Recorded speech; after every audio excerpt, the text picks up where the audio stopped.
తెలుసా శ్రద్ధ. హీరో నితిన్ కెరియర్‌లో the best sensational movie ఏది అని అడిగితే ముందుగా గుర్తొచ్చే ఫిల్మ్ నేమ్ 'ఇష్క్'. ఇక ఈ సినిమాకి ఒక సెపరేట్ ఫ్యాన్ బేస్ అయితే ఉంది. 90స్ జనరేషన్ వాళ్ళు మాత్రమే కాకుండా ఈ జనరేషన్ వాళ్ళు కూడా 'ఇష్క్' ఫిల్మ్ అంటే పడి చచ్చిపోతూ ఉంటారు. హీరోయిన్ నిత్యా మీనన్ గారు అలానే హీరో నితిన్ గారి కెరియర్‌లో ది బెస్ట్ ఫిల్మ్‌గా నిలిచిపోయింది 'ఇష్క్' మూవీ. ఇక ఇన్నేళ్ల తర్వాత ఏకంగా 12 ఇయర్స్ తర్వాత 'ఇష్క్' మూవీని మళ్ళీ రిలీజ్ చేయబోతున్నారు అని చెప్పేసి ఒక లేటెస్ట్ అప్డేట్ అయితే రివీల్ అవ్వడం జరిగింది. ఇక ఈ న్యూస్‌ని తెలుసుకున్న ఆడియన్స్ అందరూ చాలా ఎక్సైటెడ్‌గా 'ఇష్క్' మూవీ రిలీజ్ కోసం ఎదురు చూస్తున్నారు.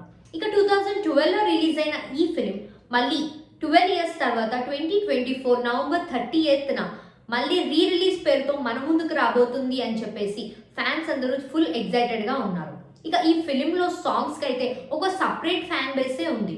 ఇక ఇప్పటికీ ఈ జనరేషన్ వాళ్ళు కూడా 'ఇష్క్' ఫిలింలో సాంగ్స్ కోసం పడి చచ్చిపోతూ ఉంటారు. ఇక 'ఇష్క్' మూవీలో సాంగ్స్ అయితే చాలా మెలోడియస్గా చాలా లవబుల్గా ఉంటాయి. ఇక ఈ ఫిలిం రిలీజ్ అవుతుంది అని తెలుసుకున్న తర్వాత ఇక థియేటర్స్ మొత్తం కాన్సర్ట్గా మారబోతున్నాయి అని చెప్పేసి అందరూ చాలా ఎక్సైటెడ్గా 'ఇష్క్' రిలీజ్ కోసం ఎదురు చూస్తున్నారు.